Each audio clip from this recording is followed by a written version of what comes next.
सीतावन की सीता गाथा आबू पर्वत का एक कोना है। सीतावन, जहाँ प्रकृति अपनी गोद में कुछ गरीब आदिवासियों को छुपाकर बैठी है। नाम में वन है तो सरकार ने मान ही लिया कि यह इलाका अब पर्यावरण विभाग के नाम हो गया। अब जो भी यहाँ रह रहा है वो पेड़ पौधों पर अतिक्रमण कर रहा है और बांस की छांव में पैदा हुए बच्चों को बेदखली का नोटिस थमा दिया गया है। यह कहानी जुगरा भील की है। जुगरा वही है जो बिना बिजली और पानी के अपने 2 बैलों, 3 बच्चों और एक पुरानी रेडियो के सहारे जिंदगी काट रहा था। रेडियो भी तभी बोलता था जब गांव का कोई नेता उसमें नई बैटरी डाल देता था। हम हमारा हक मांगते हैं, किसी से भीख नहीं भांगते।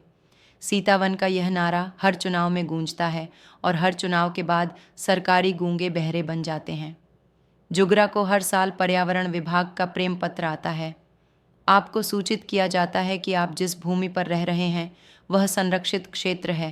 कृपया 15 दिन में स्वयं हट जाएं, अन्यथा। अब अन्यथा के बाद क्या होगा यह न तो अधिकारी को पता होता है न ही जुगरा को, मगर डराने के लिए यही काफ़ी होता है। नेताजी का आदिवासी प्रेम। सीतावन का विधायक भी एक जंगल जन्मा व्यक्ति है। आदिवासी समाज से आता है, मगर उसके जंगल अब शहर की कोठियों में बसते हैं। चुनाव के वक्त जब वो सीतावन आता है तो चमचों की पूरी फौज साथ लाता है, जो एक सुर में बोलते हैं, नेताजी आए हैं जंगल को बचाने। जुगरा पूछता है, कौन से जंगल को? वो मुस्कुराकर कहते हैं, तुम्हारे जंगल को नहीं, अपने फार्म हाउस के पीछे वाले रिजॉर्ट जोन को। एक स्थायी नेता भी है, काका नेताजी, जो 30 साल से हर पार्टी के साथ रहे हैं सिवाय सीतावन के। वे मंच से कहते हैं, हम आदिवासियों के साथ हैं, हमेशा थे, हमेशा रहेंगे, जब तक इनका वोट हमें मिलता रहेगा। लोग तालियां बजाते हैं। जुगरा कहता है, काका लाइट कब आएगी? काका जवाब देते हैं, हम लाइट नहीं लाते, हम रोशनी की आशा देते हैं। ये बात इतनी गूढ़ थी कि अखबार वालों ने इसे पहले पन्ने पर छाप दिया।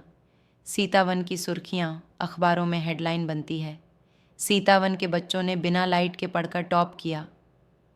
सीतावन की महिलाओं ने हैंडपंप से पानी खींचते हुए सरकार को आईना दिखाया। सीतावन की जुगनी राष्ट्रीय स्तर पर दौड़ी, मगर घर में दौड़ने के लिए अब भी चप्पल नहीं है।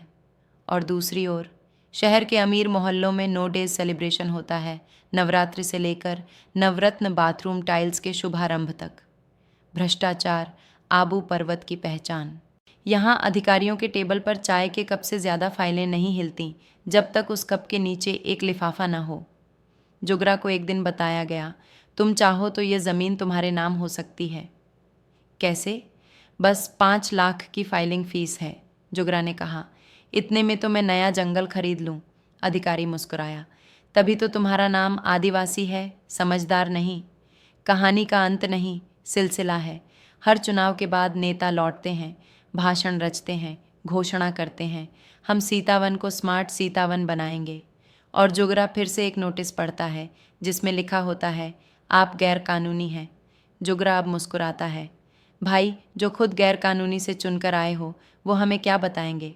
सीतावन आज भी वही है, बिना बिजली, बिना पानी, मगर लोगों में अब भी रोशनी बाकी है। नारे अब भी गूंजते हैं, हम हमारा हक मांगते हैं, किसी से भीख नहीं भांगते।